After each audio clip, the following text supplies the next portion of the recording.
11 জন বলবেন জানি না বা ভেবে দেখিনি তো। আচ্ছা, আপনাদের যদি জিজ্ঞাসা করি ফাঁসি ব্যাপারটা সম্পর্কে কোনো ধারণা আছে আপনাদের? আমি জানি আপনারা না বলবেন, নাই বলবেন আপনারা, কারণ যার ফাঁসি হয় তিনি তো আর এসে বলতে পারেন না যে মশাই আমার এইভাবে ফাঁসি হয়েছিল। তাই বলি চলুন আজ একটা চান্স নেওয়া যাক। আজ একজনের ফাঁসি হবে। হ্যাঁ, খড়দহের কমণ্ডল নামক ভদ্রলোকের ফাঁসি হবে আজ থেকে 5 বছর আগে এই কমণ্ডল তার স্ত্রী চাঁপারানীকে গলা টিপে খুন করেছিল এবং এই 5 বছর ধরে আইনের রথী মহারথীরা আইনের অণু পরমাণু ঘেঁটে কমণ্ডলকে দোষী সাব্যস্ত করেছেন এবং ওর ফাঁসির হুকুম দিয়েছেন। আজ সেই কমণ্ডলের ফাঁসি হবে। এখন সময় ভোর 3:30। কমণ্ডলকে স্নান করানো হয়েছে এবং তার জন্য নতুন জামা কাপড়ও আনা হয়েছে। আমরা সকলেই জানি ফাঁসির আসামিকে তার শেষ ইচ্ছে সম্পর্কে জানতে চাওয়া হয়। সেই মতো জেলের জেলার সাহেব কমণ্ডলকে সস্নেহে জিজ্ঞাসা করলেন সে কি খেতে ভালোবাসে। সবাইকে চমকে দিয়ে সেই কমণ্ডল উত্তর দিল সে নাকি ভোরবেলা লঙ্কা পোড়া দিয়ে পান্তা ভাত খেতে ভালোবাসে।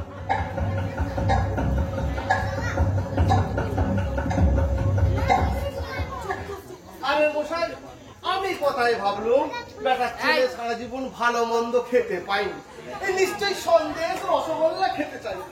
আমি নিজে গিয়ে বাজারে সেরা দই মিষ্টি কিনে আনলুম। আরে বেটা বলে কিনা লঙ্কা পোড়া দিয়ে পান্তা ভাত খা। এই বলুন দেখি আমি আমার পান্তা ভাত পাই কোথায়? এই আমি বলি কি জেলার সাহেব, জল ঢেলে দিলেই তো ভাত পান্তা হয়ে যায়। আরে ফাঁসির আসামি বলে কথা, আমি ওকে ঠিক করেতে শুনলে এই গভর্নমেন্ট আমাকে ঠিক করে দেবে না?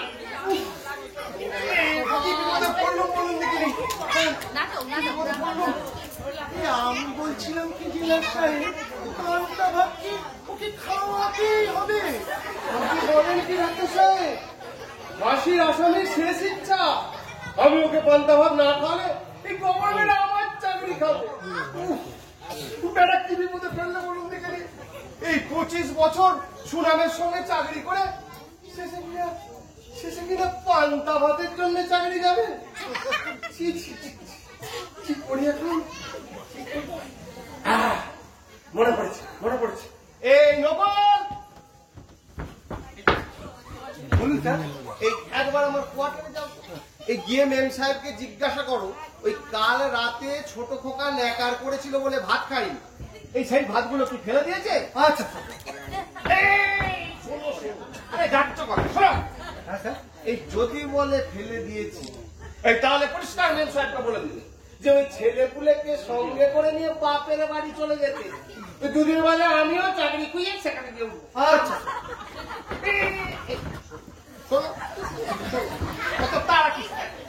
যদি বলে ফেলে দিইনি, এই জল দিয়ে রেখে দিয়েছে, এই তাহলে মেম সাহেবকে একটা থ্যাংক ইউ বলে ওই ভাতগুলোকে একটা থালাই করে নিয়ে এখানে আসবে। হ্যাঁ, এই সঙ্গে 4টে লঙ্কা পোড়া এলো। আচ্ছা স্যার।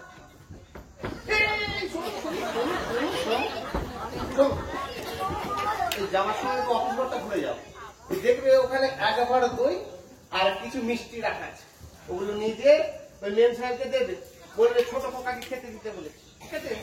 আচ্ছা স্যার। এই না এই দইটা ছোট পোকাকে দিতে বারণ করি, ওইটা বরং এই ঘোল করে রেখে দিতে বলি, আমি এখানে ডিউটি ছেড়ে ওখানে কি খাবো বাড়িতে। আরে কি হলো, দাঁড়িয়ে রইলে কেন? না স্যার, যদি আমরা আরো কিছু বলার থাকে। না, আর কিছু বলার নেই। আচ্ছা স্যার। এই শোনো, আচ্ছা স্যার।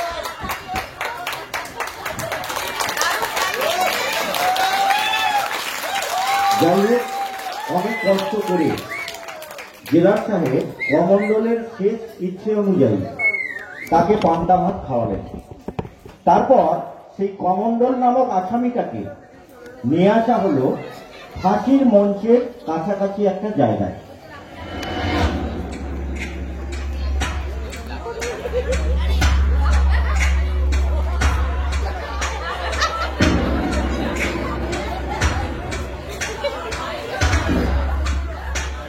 সেখানে সরকারি পুরোহিত শ্রী পঞ্চানন বাচস্পতি মহাশয় সেই কমণ্ডলকে শেষবারের মতো গীতা পাঠ করে শোনাচ্ছেন।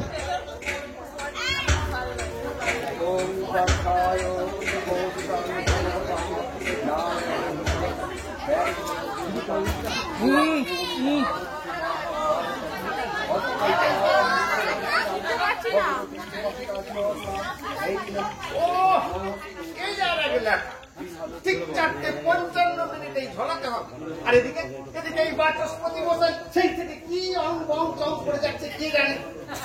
আমি বলি কি গেলেন তারা মারেন না ডাক্তার সাহেব, তারা মারাটা ঠিক হবে। আরে সরকারি না, তবে আর সরকারি পুরুষ। আরে বাবা, এই ঘড়ির কাঁটা তো আর সরকারি পুরুষের দিকে তাকিয়ে বসে থাকবে না, সে তো সময় হলে ফুরুত করে ঘুরে যাবে। আরে ও বাচস্পতি মশাই, আপনার হলো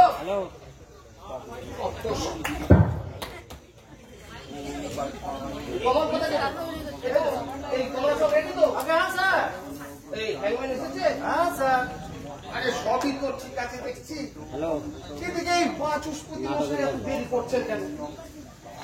আরে ও বাচস্পতি মশাই, আপনার হলো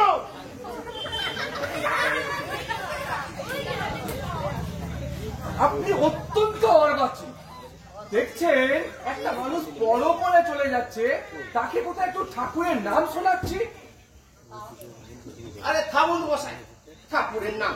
আপনি ওর কানের গড়ায় বিড় করে ঠাকুরের নাম শোনাচ্ছেন না আমাকে খিস্তি করছেন, আমি শুনতে গেছি।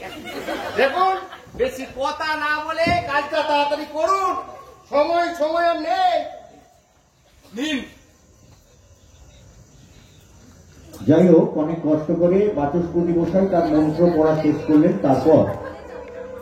তারপর কমণ্ডলকে নিয়ে যাওয়া হলো ফাঁসির মঞ্চের কাছে, যেখানে তার ফাঁসি হবে সেই জায়গাতেই তাকে নিয়ে যাওয়া হলো। জেলার সাহেব কমণ্ডলের অপরাধের পূর্ণ বিবরণ তাকে পাঠ করিয়ে শুনিয়ে দেন এবং যে রায়ের বলে কমণ্ডলের ফাঁসি হচ্ছে সেই রায়ের পূর্ণ বিবরণটি জেলার সাহেব পাঠ করেন। তারপর তার হাত দুটোকে পিছনের দিকে বাঁধা হয় এবং কমণ্ডলের মুখে একটা কালো মুখোশ দিয়ে ঢেকে দেওয়া হয়। ফাঁসির দড়িটা তার গলায় আস্তে আস্তে পরিয়ে দেওয়া হয়। জেলার সাহেব কমণ্ডলের অপরাধের পূর্ণ বিবরণ শোনানোর পরে 10 থেকে নিচের দিকে গুনতে শুরু করেন। 10, 9, 8, 7, 6, 5, 4, 3, 2, 1, 0। যেই শূন্যে এসে পৌঁছল, কমণ্ডলের গলায় দড়িতে টান পড়ে এবং তার পায়ের তলার কাঠের পাটাতনটা আস্তে আস্তে সরে যায় আর কমণ্ডলের দেহটা শূন্যে ঝুলে পড়ে। এখানেই কমণ্ডলের জীবন শেষ, আমাদের নাটকেরও শুরু।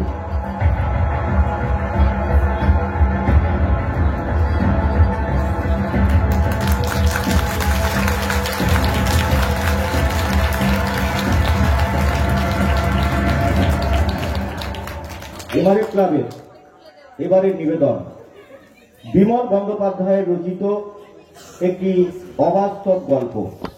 নাট্যকার বিমল বন্দ্যোপাধ্যায়, নির্দেশনায় শ্রী দীপক নায়েক, আলো অনিমেষ সূত্রধর ও কিরণ স্টেজ লাইট, আলোক প্রক্ষেপণ অনিত্র সূত্রধর এবং আবহ অনিত্র সূত্রধর, আবহ প্রক্ষেপণে শ্রী দীপক নায়েক, ধ্বনি সুপার সাউন্ড, মঞ্চ গীতাঞ্জলি ডেকোরেটর, সাজসজ্জায় রীতা সাজঘর, ভিডিওগ্রাফি সুমন দে।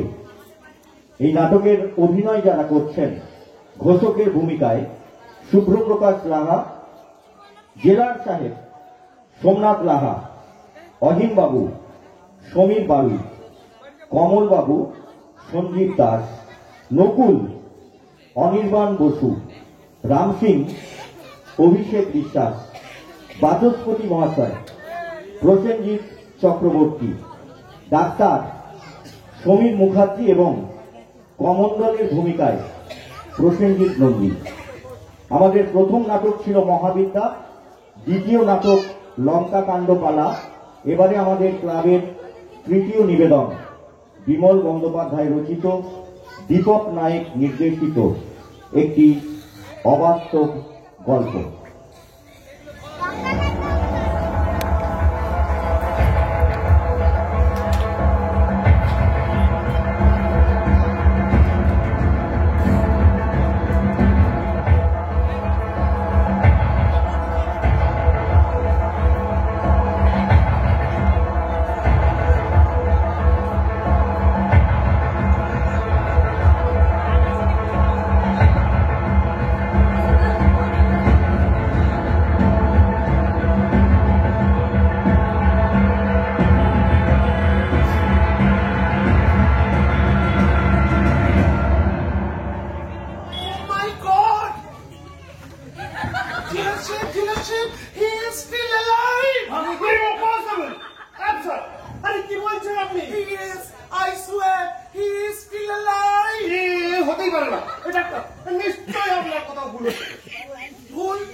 ডাক্তার হিসেবে মানুষ বাঁচবে কিনা তা হয়তো ঠিক ঠিক সময়ে বলতে পারি না, কিন্তু মানুষ মরে গেছে কিনা তা ঠিক বলতে পারি। আর হবে নাই বা কেন? মন্ত্র বছর সময় এত বাধা দেওয়া, এ কাজ কি একবারে সফল হবে নাকি? একেবারে হবে না মানে? ওকে কি আবার ফাঁসিতে ঝুলাতে হবে নাকি? কি করবেন স্যার? সরকারি হুকুম তো বলছে হ্যান্ড দিয়ে দেন, কিন্তু এ কখনো হতে পারে না। Doctor, is it really possible? Well, I don't really know. সাধারণত ফাঁসি দেওয়া 5 থেকে 10 সেকেন্ডের মধ্যে মানুষের নাড়ি থেমে যায়, but he is still alive. ভাই বাবু স্যার, লাস্ট থেকে নামিয়ে আনুন তো। ওকে, এই তোমরা যাও, সাহায্য করো।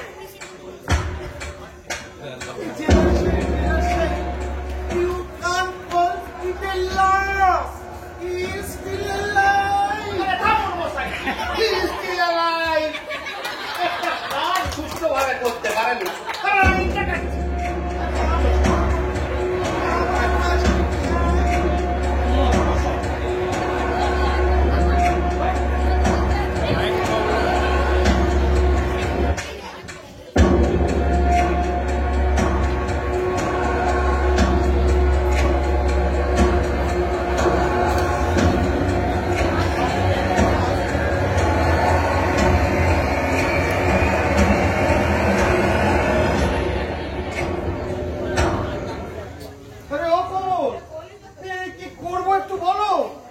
বলবো স্যার, কিছুই তো বুঝতে পারছি না। আচ্ছা স্যার, কাজ করলে হয় না? সবাই মিলে আর একবার ধরাধরি করে ফাঁসির দড়িটা গলায় লটকে দিয়ে জোরে জোরে 3-4 বার হ্যাঁচকা টান। না বাবু, তাতে আইন আটকাবে। আরে মশাই, আইন বলছে যে লোকটার ফাঁসি হচ্ছে সে মৃত্যুর পূর্ব মুহূর্তে জেনে যাবে যে সে এই অপরাধ করেছিল, তাই তার ফাঁসি হচ্ছে। কিন্তু কিন্তু ওর তো কোনো জ্ঞানই নেই। আচ্ছা, আমি বলি কি, বলছি কোনোভাবে জল টল দিয়ে ওর জ্ঞানটা ফিরিয়ে নিয়েছে, প্রথম থেকে পুরো ব্যাপারটা আর একবার করলে। প্রথম থেকে মানে সেই পান্তা বাচ্চাকে? সরি সরি সরি, আমার বাড়িতে পান্তা বাচ্চা নেই। প্রথম থেকে সবকিছু করা ঠিক আছে। কোন রকমে জ্ঞানটা ফিরিয়ে নিয়েছে, ওই রায়ের বয়ানটা শুনিয়ে ঝুলিয়ে দিলি তো চলবে। ঝুলিয়ে দিলেই হলো। বলি, আমি কি এখানে ঘাস কাটতে এসেছি নাকি? আমার একটা উপরি পাওনা মাঠে মারা যাবে, তা আমি আপনারা ওর জ্ঞান ফিরিয়ে নিয়ে আসুন, আমি ওকে আবার মন্ত্র পড়ে শোনাই। তারপর দোহাই মশাই, আপনার মন্ত্র কাজ নেই। আপনার ওই বোম্বাই মার্কা অঙ্গপঞ্চক মন্ত্র শোনার বোধ হয় ওর প্রাণটা বেরোতে চাইছেন। এই ডাক্তার সাহেব, একবার দেখুন তো কোন রকমের ওর জ্ঞানটা ফিরিয়ে আনা যায় কিনা। কোনো চিন্তা নেই, সব ঠিক হয়ে যাবে। আপনি দেখুন। ও বাবা, কোনো চিন্তা নেই। পা দুটো একটু তুলুন, পা দুটো একটু ভাগ করুন। এবার নিচের দিকে প্রেশার প্রেশার। দেখেছেন, ওই ডাক্তার না হয়ে ওই ফিরে মারার থেকে গাড়ি ডাক্তার নেই। কারণ দেখুন, এই কাশিতে মন্ত্র কোনো লেবার লোক বানিয়েছে। আরে ও ডাক্তার কি করছে? ভুল হয়ে গেছে, ভুল হয়ে গেছে, ভুল হয়ে গেছে। বাবা, একে বলে আর্টিফিশিয়াল রেসপিরেশন।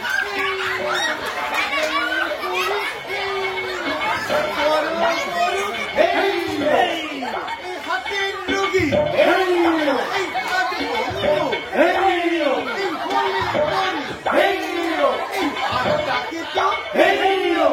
চালু করে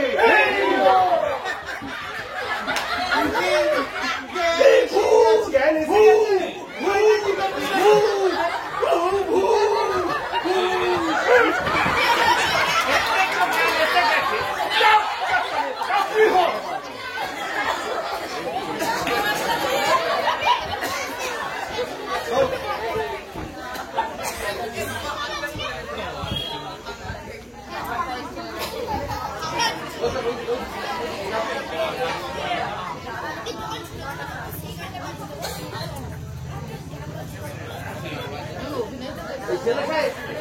এইবার ওকে বোঝায় যে ওর স্ত্রী চাপারানিকে গলা টিপে খুন করার জন্য ভারতীয় দণ্ডবিধির এত ধারা অনুযায়ী আমরা ওকে ফাঁসিতে ঝোলাবো। বুঝলেন? ঠিক আছে ভাই কমন্ডল, আমার কথা শুনতে পাচ্ছ ভাই? আমাকে কিছু বলতেন? হ্যাঁ, তোমাকেই বলছি। তোমার নাম না কমন্ডল ভাই? আমার কিছু মনে পড়ছে না তো। পড়বে ভাই, পড়বে। আমার সঙ্গে কথাবার্তা বললেই তোমার সব মনে পড়ে যাবে। আমি এখানে কেন? তোমার যে হাসি হবে ভাই, ফাঁসি গিয়ে হাসি মানে হলো স্বাস্থ্যসম্মত উপায়ে গলায় দড়ি দিয়ে ঝোলানো। আরে আমাদের একটু খুব কাটাটা বন্ধ করবেন মশাই। এই ডাক্তার সাহেব, আপনি চালিয়ে যান।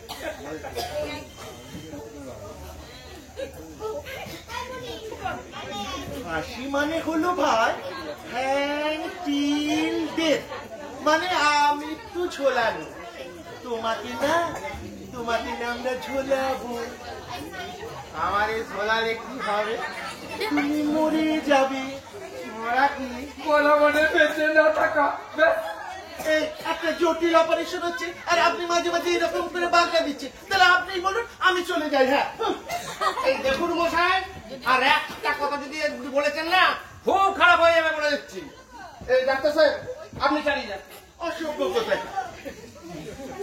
হ্যাঁ ভাই, মরা মানে বেঁচে না থাকা। বাসা কি? বাঁচা মানে বাঁচা। এই যেমন আমরা বেঁচে আছি। আমরা কি বেঁচে আছি? ডাক্তার সাহেব, নিন এবার কি উত্তর দেবেন? এইরকম করলে কিন্তু আমি খেলবো না।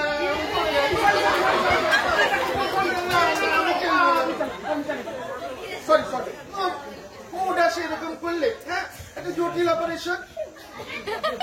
হ্যাঁ ভাই, তুমি বেঁচে আছো। এই যে তুমি কাঠের চেয়ারে বসে আছো। বেটা মাওরা তো মাওরা, অফিসে এতগুলো ছাড়পোলা করার চেয়ার আছে, তার একটা আনতে পারলি না? বেটা বসলেই মানুষ পেত বেঁচে আছে কি মরে গেছে। এই যে দেখুন, ওই 4 সিট খাবার মতলব যদি না থাকে, একদম চুপ করে থাকবে। দুষ্টু ছেলে।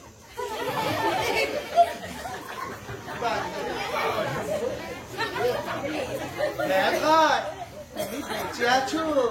এই যে আমি তোমার সামনে দাঁড়িয়ে আছি, তুমি আমায় দেখতে পাচ্ছ না? আপনি কে? আমি ডাক্তার, মানুষকে বাঁচাই, বিশেষত মেয়ে মানুষকে। মানুষের বাঁচান ইউজুয়ালি, মানে সাধারণত। তাহলে আমার এতক্ষণ মরার কথা বলছিলেন কেন? মানে এই গেলাসের ব্যাপারটা খুব বিয়ারা জায়গায় চলে যাচ্ছে, আমার আর এগোনো ঠিক হবে না। হ্যাঁ, আরে সরুন, আমাকে দেখতে দিন। আবার সরুন। কমান্ডার চেনো আমারে? না, চেনে না? কি করে চিনবে? তোমার তো চেনার কথাও না, তোমার তো আগে কখনো ফাঁসি হয়নি। এই শোনো, আমি হলাম গিয়ে পঞ্চানন বাচস্পতি, সরকারি পুরোহিত, পুজো করি। কি পূজা করেন? জেলের সব পুজো, যেমন ধরো জেলের দুর্গা পুজো, জেলের কালী পুজো, জেলের সরস্বতী পুজো, জেলের অনুশাসন পুজো, অমুক পুজো, তমুক পুজো, দেখ পুজো। ওই যে জেলা সাহেব, ওর বাড়ি শনি পুজো আমিই করি। এই মশাই, ওটাকে আবার এর মধ্যে টানছেন কেন? ওটা তো আপনার আনঅফিসিয়াল ডিউটি। এখানে পূজা হবে? হ্যাঁ বাবা, এখানে পুজো হবে, এখানে যে ফাঁসি পুজো হবে।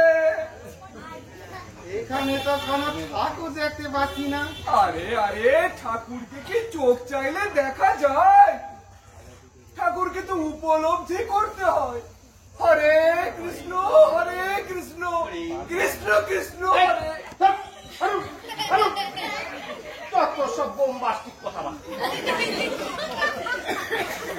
এই যে কমান্ডার, আমি ডাক্তারও নই আর পুরুতও নই, আমি হলাম পুলিশ। পুলিশ কি? পুলিশ হলো তারা, চোর ধরে চালা। না, ভুল বললেন। পুলিশ হলো তারা, পুরুত তারাই যারা। আর একটা কথা যদি বলেছেন, এখান থেকে ঘাড় ধাক্কা দিয়ে বের করে দেবেন।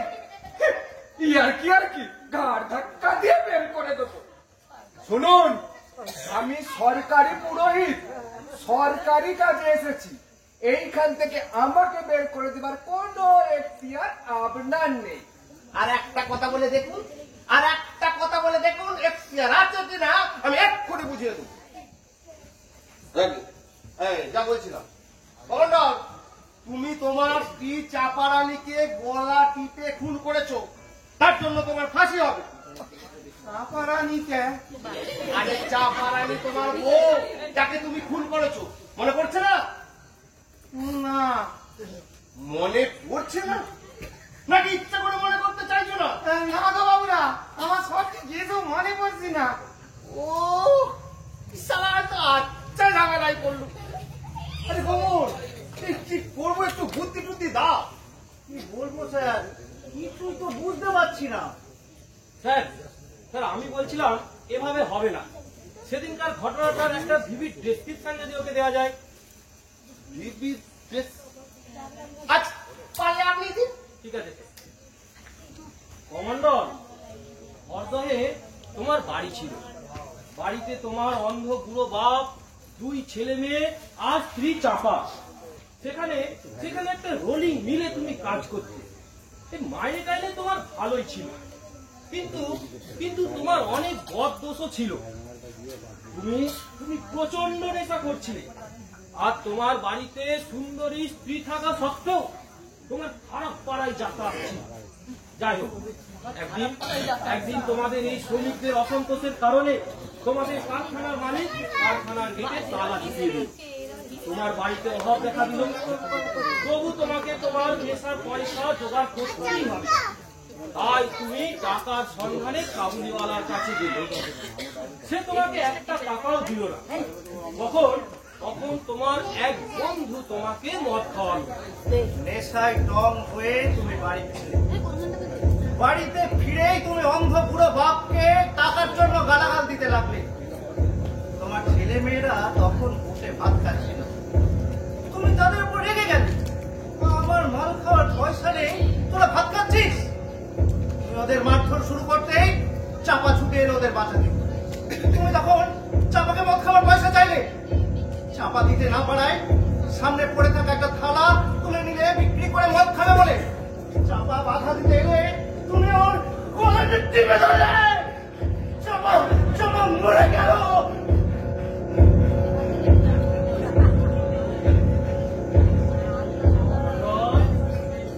মনে পড়েছে তো তোমার ওই সব কথা? भाई हिंदी में बताने से कुछ फायदा होगा क्या? চিপ বাংলায় কাজ হচ্ছে না, আর হিন্দি মারাচ্ছি। শালায় তো আচ্ছা ঝামেলায় পড়লো। হ্যাঁ, আমার মাথায় না একটা আইডিয়া এসেছে। এই আইডিয়াটা ছাড়ো। হ্যাঁ, আমরা ওর সামনে একটা নাটক করে দেখাই না কেন? তার মানে আরে কি বলতে চাইছো তুমি? এই ধরুন আমাদের মধ্যে কেউ একজন কমান্ডার সাজলো, তারপর সেদিনের ঘটনাটা ওর সামনে অভিনয় করে দেখালো। লটে ভেরি ব্যাড আইডিয়া। কি বলে ডাক্তার সাহেব, এই কাজ হতে পারে বলে মনে হচ্ছে? একটা চান্স নেওয়া যেতে পারে। তাহলে শুরু করা যাক। হ্যাঁ, এই কমল, এই তোমার তো অ্যাক্টিং বেশ ভালোই জানা আছে। এই তুমি বড় ওই কমন্ডলের অন্ধ পুরো বার্তা সাজি, ঠিক আছে তো? এই হয় নবেদিকা, বলুন বলুন, আপনি বড় ওই কমন্ডলের পাঠটা করুন। নায়ক, ঠিক আছে? ও নায়ক। আর এই যে এই তোমরা ওর ছেলে মেয়ের পাঠটা করবে, রোলটা করবে, ঠিক আছে? আর এই অফিস থেকে যাও তো, আমার ছোট খোকার ওই খেলনাগুলো আছে ওগুলো নিয়ে আসো, ওগুলো কাজে লাগবে। ঠিক আছে। কিন্তু চাপারানিটা কাকে দিয়ে আছে? এই তো আমার চাপারানি। এই চাপারানিটা করবে কি? আমি মানে আমি বলছিলাম কি, এই শুট টুট পরা অবস্থায় তার চেয়ে আয়ুট সাজিস বাচস্পতি মহাশয়কে দিয়ে চাপারানিটা, মানে ওর নামাবলিটা ঘুমটা হিসেবে কাজে লাগানো যেতে পারে। কে? আমি না, আমি সরকারি পুরোহিত, আমার কাজ মন্ত্র পড়া, আমার দ্বারা এ কাজ হবে না। এই দেখুন মশাই, ওই সরকারি কাজে এসে ওই আমার তোমার এইসব বলে আলাদা কিছু হয় না। আমি পারবো না, ব্যাস। আপনাকে পারতে হবে, ব্যাস। আর যদি না পারেন তাহলে আপনার বিরুদ্ধে আমি রিপোর্ট করবো, ব্যাস ব্যাস ব্যাস। স্যার, আমাদের মতো গণ্ডগোল। আরে তোমাদের আবার কি হলো? না স্যার, ওই লোকটার এক মেয়ে এক ছেলে। তা আমি রাম সিংকে বললুম তুই ফিমেল রোলটা কর, তা রাম সিং রাজি হচ্ছে না। नहीं नहीं, हम जनाना का काम नहीं करेगा। এই দাঁড়া দাঁড়া, কিছু হড়বড় করো তো। তো এই অয় বাবু, হ্যাঁ বলুন স্যার। এই কমন্ডলের ছেলে মেয়ে স্টেজটা একটু বলুন তো। স্যার, এই কমান্ডার যখন অ্যারেস্ট হয়েছিল, ওর মেয়েটা ছিল 7 বছরের, আর ছেলেটা 1 বছরের। তা তখন হামাগুড়ি দিচ্ছিল। এই তাহলে সিনিয়রিটি অনুযায়ী এই নকল তুমি ওই মেয়ের রোলটা করবে, আর আছে কি তুমি ছেলেটা, ঠিক আছে? আর গন্ডগোল করবে না। চল শুরু করো, শুরু করো। এই বাঁচি দাও, এটা বাঁচি দাও, দুটো বাঁচি দিয়ে বসে।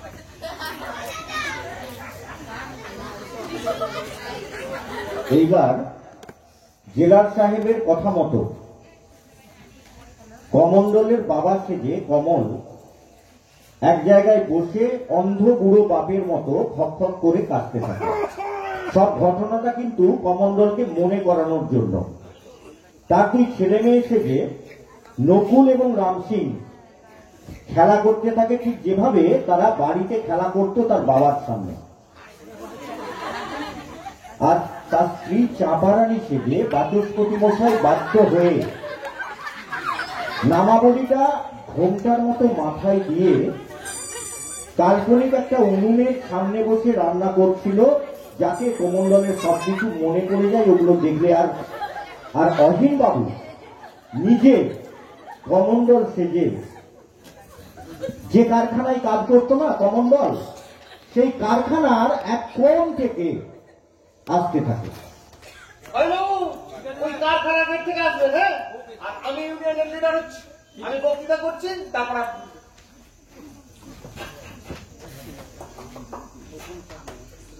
বন্ধুগণ,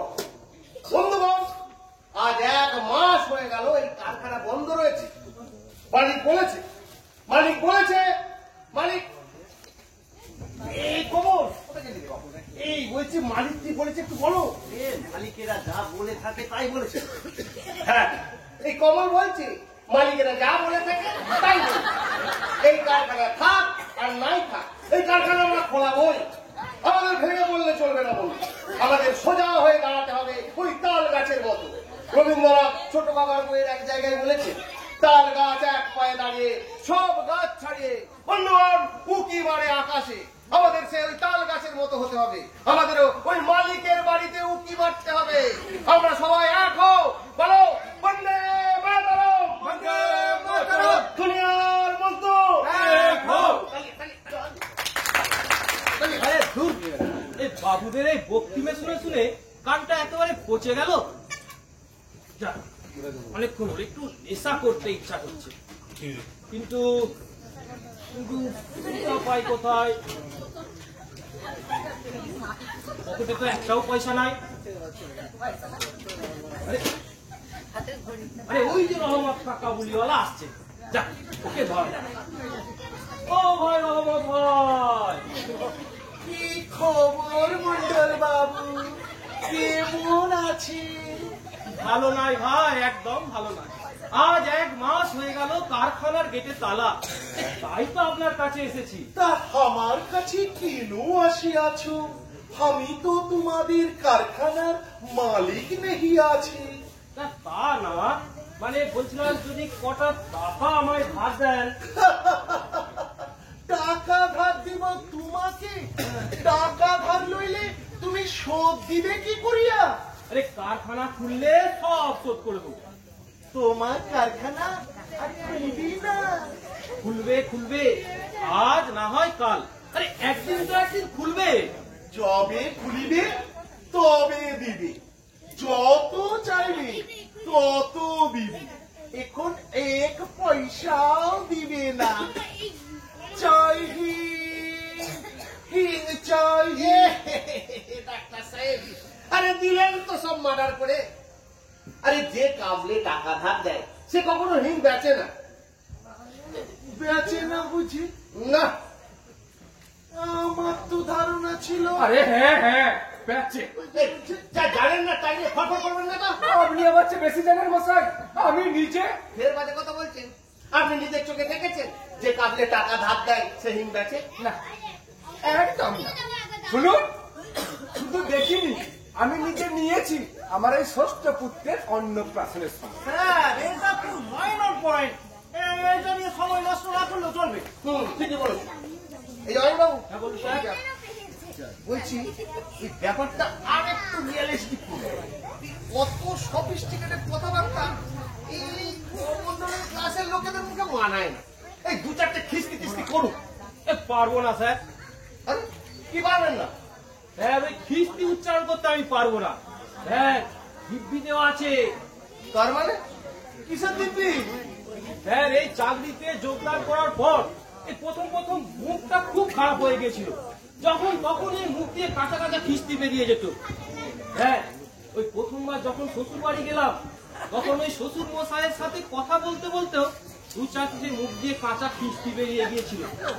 হ্যাঁ, সেই থেকে আমার স্ত্রী দিব্যি দিয়েছে ওই কাঁচা খিস্তি উচ্চারণ করলে তার মোড়া মুখ দেখবো। বাবু, এই চাকরি ছেড়ে দিয়ে এই পাঠশালা লাগবে বসুন। এই, শুরু করুন তো। না, বলছিলাম এই কমন্ডলের পাঠটা আপনি করুন। হ্যাঁ, হ্যাঁ, সত্যি কথা বলতে কি, টু মেক ইট রিয়েলিস্টিক, একটু খিস্তি খিস্তি উচ্চারণ না করলে স্যার ঠিক চলে না। আর ওটা ওটা স্যার আপনার মুখে ভালোই আছে। না, বাজে কথা বললে আমি এখানে থাকবো না। ব্যাস। এই দেখুন মশাই, এই সরকারি কাজে অত কিটকিট করলে চলে না। ঠিক আছে, এই কমন্ডলটা নয় আমি করছি, কিস্তি টিস্তি নয় একটু কমই দেবো। ঠিক আছে, এই শুরু করুন তো।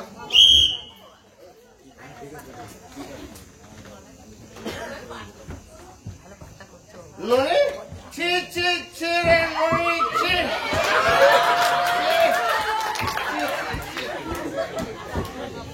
এরে সকালে হ্যাঁ, সারাদিন কোথায় থাকিস রে খোকা? গরু চড়াতে যায় না পুরো, জানিস না? কি ধান্দায় আমি ঘুরি? কি ধান্দায় ঘুরিস রে খোকা? এই যে এই রাবণের গোষ্ঠীর জামনার ব্যবস্থা করতে চাই রে।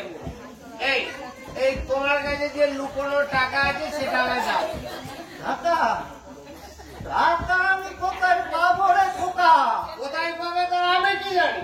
আমি মাল খাবো, আমার টাকা দাও। টাকা আমি কোথায় পাবো বল? কোথায় পাবে জানো? আমি যখন চাকরি করতাম তখন তো রোজ আমার পকেট থেকে সরাতো।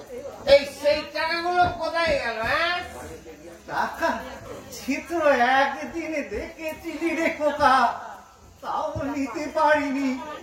অন্ধ মানুষ আন্দাজে আন্দাজে তোর পায়জামা মনে করে যেটা হাতরে ছিল সেটা তো ছিল বৌমার ছায়া। ওটাতে তো বাবা পকেট থাকে না। ওসব আমি জানি না। আমি মাল খাবো, আমার টাকা দাও। টাকা আমি কোথায় পাবো রে খোকা? এক টাকাও আমি তোকে দিতে পারবো না রে। এই টাকা দিতে পারবে না তো বাপ হয়েছিল কেন? বাপ হয়ে ছেলেকে একমাত্র মাল খাবার পয়সা দিতে পারবে না তো জন্ম দিয়েছিলে কেন? হ্যাঁ,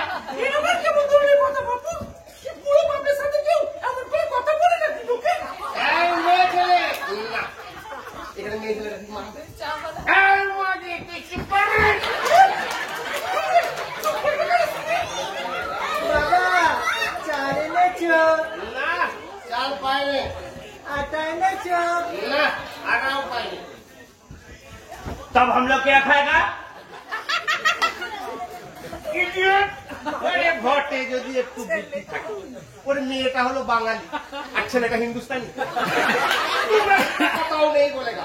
जब इशारा करेगा तब करेगा। जी हो চাল আনোনি, আটা আনোনি, তোমরা খাবো কি? আমার মাথা যে মাথা আছে তো শুধু গোবর পোড়া, ও মাথা খাবে কি? এই মাথায় বাচস্পতি, এটা কিন্তু পার্সোনাল অ্যাটাক হয়ে গেল। আরে পার্সোনাল অ্যাটাক কেন হতে যাবে? আরে যে কথার যে উত্তর। আমি জানি আপনি আমার আড়ালে বহু জায়গায় বলেছেন জেলা সাহেবের মাথায় গোবর পড়া আছে, জানেন না? বলছি ওটা আমার কথা নয়, ওটা আপনার স্ত্রীর কথা। আমি খালি প্রচার করেছি মাত্র। আচ্ছা, আপনি মহাত্মা এত রক্ত বসে এই সামনা সামনে বলার ক্ষমতা নেই, এই মৌকা পেয়েছেন শুনে দিচ্ছি। বাহ, ঠিক আছে, আমিও মৌকা পাই এর শোধ তুলে ছাড়ব। এই আবার শুরু করছি। এই কি বললি মাগি? আমার মাথায় গোবর পড়া, তোর বাপের মাথায় গোবর।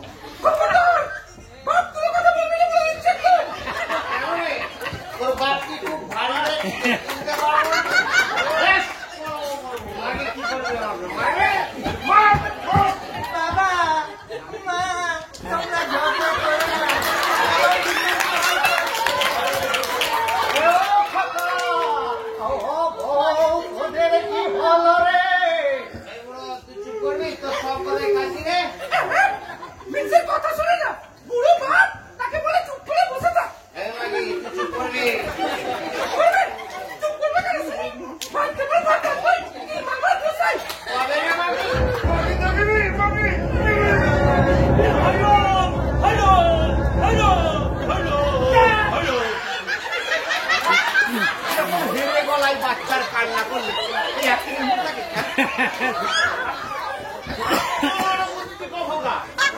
বাঙালির ছেলে ওই কান্নার সময় হলো হলো जी हो হ্যাঁ, আমি বলছিলাম অনেক দূর তো হলো, একবার ওকে জিজ্ঞাসা করে দেখা যাক না যে ওর ইতিমধ্যে কিছু মনে পড়েছে কিনা। এই ডাক্তার, আরে আপনি একবার জিজ্ঞাসা করে দেখুন তো এই ব্যাটার কিছু মনে পড়লো কিনা। চলো ভাই কমন্ডল, তোমার কিছু মনে পড়েছে?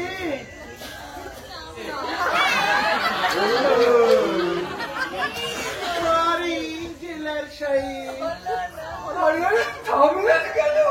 আরে চালান চালান। আমার তো মশাই খুব মজা হচ্ছিল। আরে কবে সেই বাল্যকালে যাত্রা করেছি দেখছেন?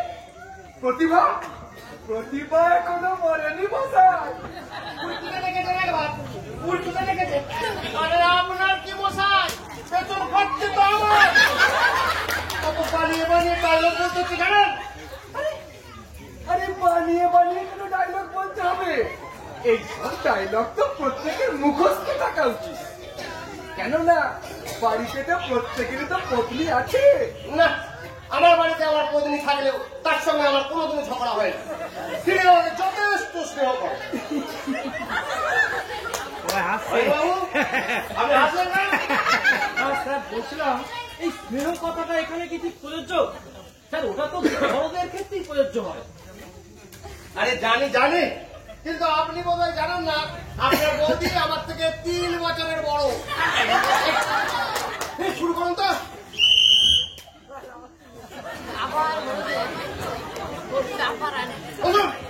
শুরু করুন।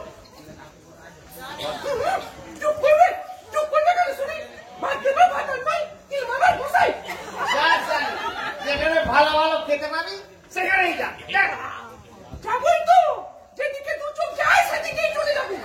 চলে গেলেই তো পারিস, যে তোকে মাথার টিপি দিয়েছে এখানে থাকতে। তোর বাপের ক্ষমতা থাকে তোকে এখান থেকে নিয়ে যা। আমার বাপ কেন নিতে যাবে শুনি? তখন তোমার বাপের পায়ে ধরে খুব কেঁদেছিলে আমার বিয়ে করবে বলে। হয়ে গিয়ে যাও, হয়ে গিয়ে। তোর বাপই আমার পায়ে ধরে কেঁদেছি। খবরদার! আমার বাপের নামে একটা বাজে কথা বলবি না বলে দিচ্ছি। তাহলে তোমার মুখ খসে যাবে।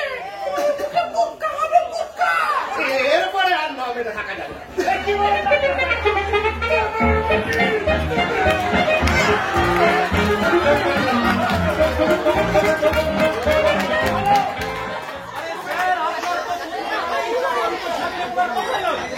কথা নয়। হ্যাঁ, আপনি প্রথমে চাপার কাছে মদ খাবার টাকা চাইবেন।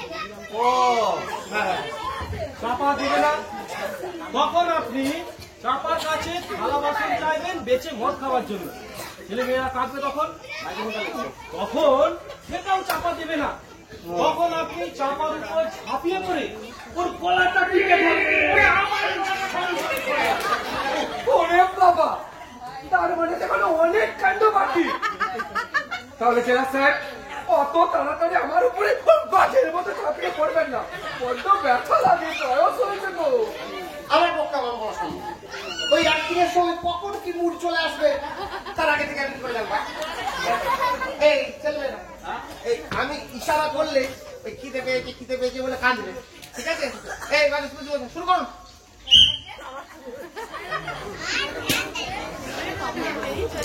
খবরদার! আমার বাপের নামে একটা বাজে কথা বললে তোমার মুখ খসে যাবে, তোমার মুখে মুক্কা হবে, মুক্কা।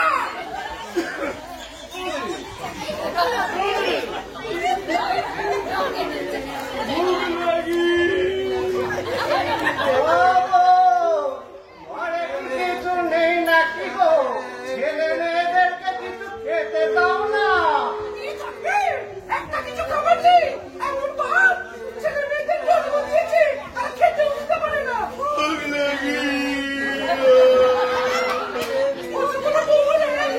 চলে যেত আমার মতো সত্যি লোককে উঠেছে তাই বেঁচে গেছে।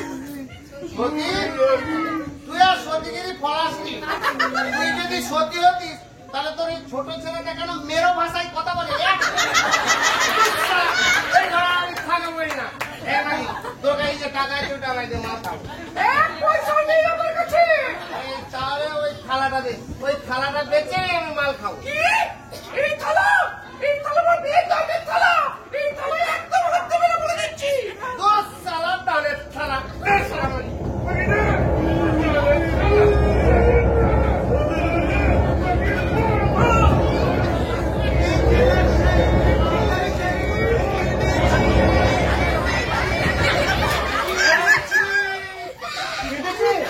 আরে সরো সরো সরো সরো।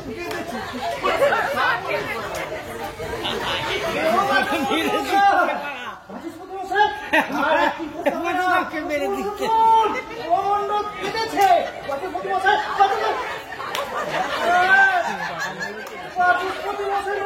তো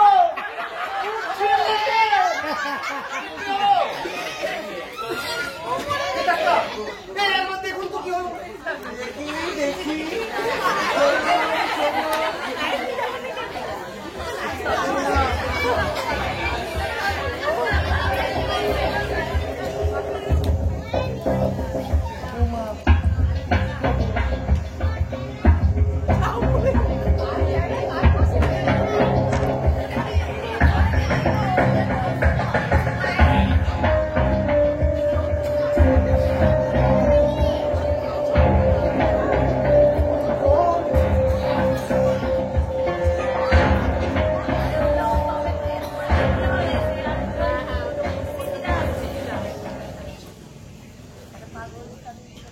I am sorry.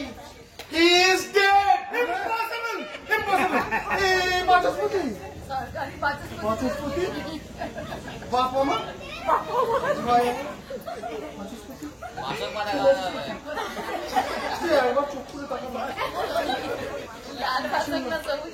উঠছেন না। আপনারা বিশ্বাস করে দেবেন আমি ওর গলাটা আস্তে করে টিপে ধরেছি। ও মরে মায়ের কি বলছে ও মরে না।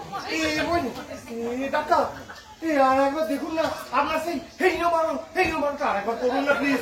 কোনো লাভ হবে না। He is already dead. না না না না হতে পারে বাচস্পতি বাচস্পতি বাচস্পতি বাপ আমার ভাই আমার দাদা আমার আরে ওঠো না রে ভাই। আরে একবার চোখ খুলে তাকাও না। আরে ওঠো না ভাই। আরে ওঠো না। আরে ওঠো না রে সালা। আরে ওঠো না রে। আরে ওঠো না রে সালা।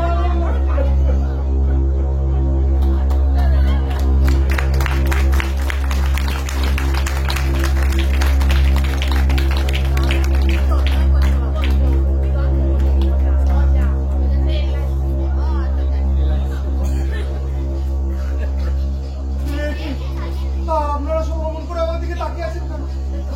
বিশ্বাস করুন আমি ওকে ইচ্ছে করে মারিনি। ওর উপর আমার কোনো রাগ ছিল না। ওই শুধু একটু খ্যাচ করতাম ওর সংস্কৃত বলার জন্য। আসলে ছোটবেলায় আমি সংস্কৃতে ফেল করতাম তো, তাই সংস্কৃত বলার লোক দেখলেই আমার রাগ হয়। তাহলে কাউকে ফোন করার কথা আমি স্বপ্নেও ভাবতে পারি। আপনারা বিশ্বাস করুন আপনারা বিশ্বাস করুন। হায় বাবা কেউ আমাকে বিশ্বাস করছে না কেন?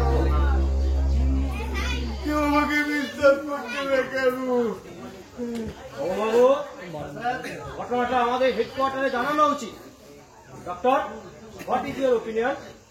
Well, you can call it a case of murder. এটা মার্ডার নয়, এটা একটা অ্যাক্সিডেন্ট। তা কি করে হয় স্যার? এটা অ্যাক্সিডেন্ট নয়, তবে যে আমি গলাটা আস্তে করে টিপে ধরেছিল। ও যে শয়তানের লোকে পাকানোর জন্য পড়ে যাবে সেটা কি করে জানবো? ডাক্তার সাহেব এটা একটা অ্যাক্সিডেন্ট। তাহলে কমান্ডারের ক্ষেত্রে এটা একটা অ্যাক্সিডেন্ট হতে পারত। আরে দুটো কেসের মোটিভ সম্পূর্ণ আলাদা বাবু। আরে এই কমন্ডল তার বউকে মেরেছে আর বাচস্পতি নিজেই পড়ে গেছে। তার মানে আপনি বলতে চাইছেন এই বাচস্পতি মশাই সুইসাইড করেছেন? আমি যে কি বলতে চাইছি আমি নিজেই জানি না। ডাক্তার সাহেব আমাকে বাঁচান। এই আমি কি করে আপনাকে বাঁচাবো? আপনার তো কোনো অসুখ বিসুখ করেন।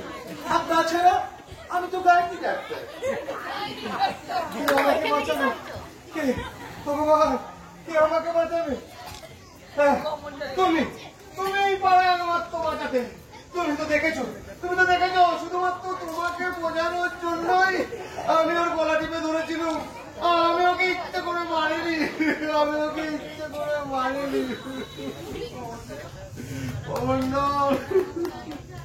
স্যার, ওকে সাক্ষী মেনে কি করবেন?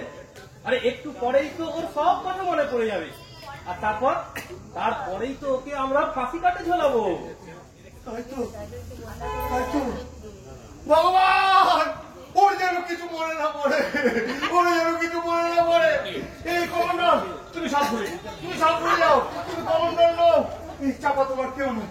তুমি কাউকে গলা টিপে খুন করো, কাউকে না। সে কি স্যার, একটু আগেই তো বলছিলেন ওর যেন সব কিছু মনে পড়ে যায়। আরে সে তো চাকরি বাঁচানোর জন্য।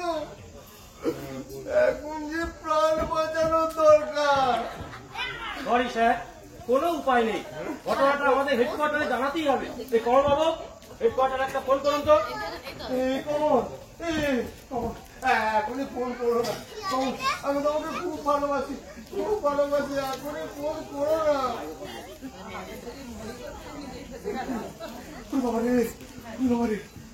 কেউ কিছু বলছো নকুল, এই মেম সাহেবকে গিয়ে বলো গোল আর করতে হবে না, গোল আর করতে হবে না, গোল আর করতে হবে না।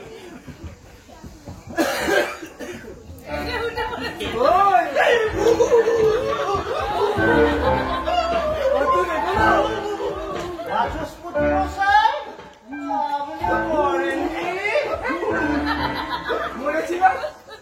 মরেছিলাম, তবে সেটা কিছুক্ষণের জন্য। তার মানে আমি যখন দেখলাম জেলার সাহেব একেবারে আমার গলাটা টিপে ধরেছে, আমি তখনই বুঝে গেলাম জেলার সাহেবের মুড এসে গেছে। আরে তখনই দিলাম আমার 64 নম্বর যোগাসনটা অ্যাপ্লাই করে। কিছুক্ষণের জন্য স্বেচ্ছাবিন্দু দেখেছেন, একে বলে যোগাসন। যোগাসন বলে মশাই একে।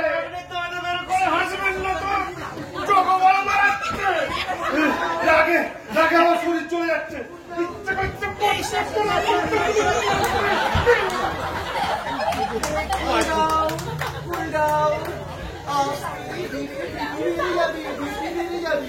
জল খাবে, জল না। বাবু, এই দেখুন তো বেটা কাঁদছিল কেন, ওর কিছু মনে পড়লো কিনা? হ্যাঁ স্যার, স্যার মনে হয় কিছু মনে পড়ে গেছে। মনে পড়েছে? হ্যাঁ। এই যে অমন, এই তোমার সব মনে পড়ে গেছে তো? হ্যাঁ গো বাবুরা, আমার সব মনে পড়ে গেছে। আরে কি মনে পড়েছে? আমার একটা সোনার সংসার ছিল। হ্যাঁ, সোনার সংসারে তো 2 ছেলে মেয়ে 1 বউ। আমার মতো তো নয় না, 9 ছেলে মেয়ে 2 বউ। আরে মশাই, আপনারা কেচ্ছাকে এখন শুনতে গেছে? জেলা সাহেব, আপনি এটাকে কেচ্ছা বললেন কেন? এটা কেচ্ছা নয়, মেয়ের বিয়ে বয়সী শালিকে বিয়ে করেছেন, ওটা কেচ্ছা নয়। বলি এটাই আপনার শরীরের রক্তটা একটু উত্তপ্ত হয়ে গেল। তা জেলা সাহেব, আপনার স্ত্রী কেন প্রতি শনিবার শনি পুজো করান তা কি আপনি জানেন? কেন বাবা? আমার মঙ্গলের জন্য। মঙ্গলের জন্য না হাতি। আপনার স্ত্রী নিজে আমায় বলেছেন, বাচস্পতি মশাই শনি ঠাকুরকে বলুন ওই রাক্ষসীর হাত থেকে যেন আপনাদের জেলার সাহেবকে আমি বাঁচিয়ে রাখতে পারি। আর ওই রাক্ষসীটি কে? ওই রাক্ষসীটি যে আপনার নিজের খুঁড়তো শালী, তাই কম্পাউন্ডার কারোর জানতে বাকি নেই। স্যার, আপনারা যদি এই সময় এই পার্সোনাল ব্যাপার নিয়ে এত মাতামাতি করেন, তাহলে তো কাজে দেরি হয়ে যাবে। হ্যাঁ, আগে কমন্ডলকে ঝোলান, তারপরে দেখে বলে কমন্ডলকে কি করে ঝোলাতে হয়। এই যে কমন্ডল, তোমার নাকি একটা সোনার সংসার ছিল, তারপর আমার একটা চাকরি ছিল, তারপর আমার ঘরে সুখ ছিল, শান্তি ছিল। রোজ সন্ধেবেলায় আমার বউ যখন উঠোনে তুলসী পিদিম লাগাতো, আমার অন্ধ বুড়ো বাপ যখন দাওয়ায় বসি নাতি নাতিদের সাথে খেলা করতো, এখন আমি কাজ ছেড়ে ঘরে ফিরতাম। তারপর আমার ছোট ছেলেটা, ও বাবা আমার বড় নেওয়াটা ছিল। আমি কাজ ছেড়ে ঘরে ফিরলে আমার পায়ে পায়ে পোষা বিড়ালের মতো কুরকুর কুরকুর করতো, আর আমার দিকে তাকায় এক প্যাক করে হাসতো।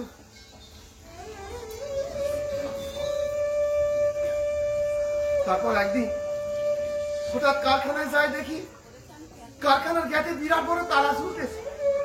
রাতারাতি তালা লাগে, মালিকেরা নাকি পলায় গেছে। তারপর বাবুরা, দিনের পর দিন বসে থেকেছি কারখানার গেটের সামনে, ভেবেছি আজ না হোক কাল তো তালা খুলবে।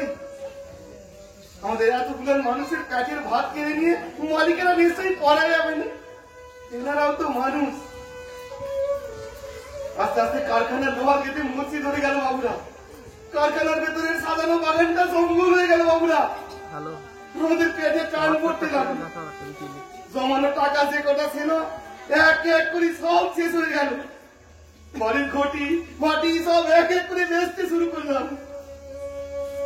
এই কারখানা সেই কারখানা ঘুরতে শুরু করলাম একটা কাজের আশায়, কিন্তু কেউ কাজ দিলে না, কেউ দিলে না। ভাবলাম চাষি ছেলে, আমি চাষ করে খাবো, নিজের জমি দিনের তো কিছুই নাই, তাই ভাবলাম রকের জমি লাঙল দিব। 100টা জমিও কেউ দেবে না। এদিকে আমার ছেলে মেয়েগুলো দিন দিন নিস্তেজ হয়ে যেতে লাগলো বাবুরা। আমার অন্ধ ভাব আরো দুর্বল আরো পুরো হয়ে যেতে লাগলো। আমার ছোট্ট ছেলেটা সে আমার দিকে চায়ে খালি ট্যাক ট্যাক করে হাসতো, সে হাসি বলে ট্যাপ ট্যাপ করে আমার দিকে চায়ে থাকতো। যেন ওই চোখ দুটো দিয়ে বলতো, বাপ আমার বড় ক্ষুধা লাগিয়েছে রে বাবা, আমার দুটো কাটি দে। আর করতে আমার বুকের ভিতরটা টন টন করে উঠতো বাবুরা। আমি তোর মনে ওদের থেকে পড়াই যেতাম।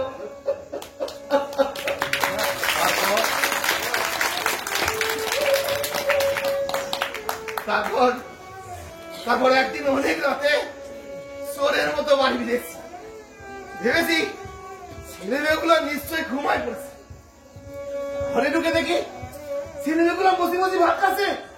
আমার বুকের ভিতরটা ধপ করে উঠলো বাবুরা। চাল মেলে কোথায়? সবা বললে ছেলে মেয়েদের খিদে জ্বালা সহ্য করতে না পেরেও দুটো চাল চুরি করে নিয়েছে। আমার মাথার মধ্যে আগুন জ্বলে গেল বাবুরা। আমি ওদের মাঠের তলা টান মেরে মেরে দিতে গেলাম। না না, চুরি করা চালের মাল আমি আমার সন্তানের কাটে দেবো না। সবা পাই করে বললো, ওগো ওদের যে বড় ক্ষুধা লাগিয়েছে, ওরা যে অনেকদিন কিছু খায়নি। আমার যখন জানলে পেয়েছে বাবুরা, আমি জোর করে সাবারে জড়াই দিতে গেলাম। আর আমার আত্মা গিয়ে বললো সাবার গলায়। বাবুরা সাবাল তো অনেকদিন কিছু খায়নি, দুর্বল শরীর সিধাক্কা সহ্য করতে পারলেনি, পড়ে গেল বাবুরা। আর উঠলনি বাবুরা, আমার সাপার উঠলনি বাবুরা, আমার সাপার উঠলনি বাবুরা, আমার সাপার উঠলনি।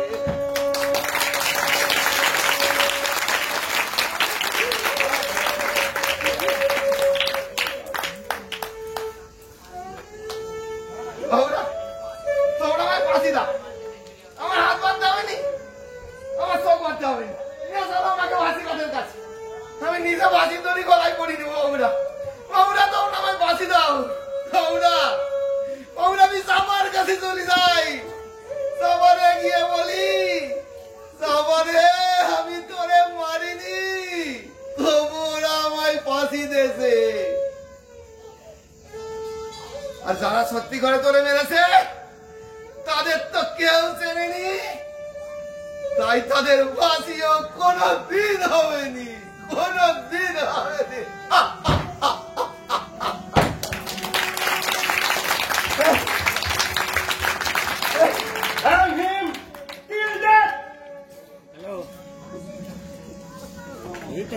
বল না, ঠিক আছে ঠিক আছে।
নমস্কার।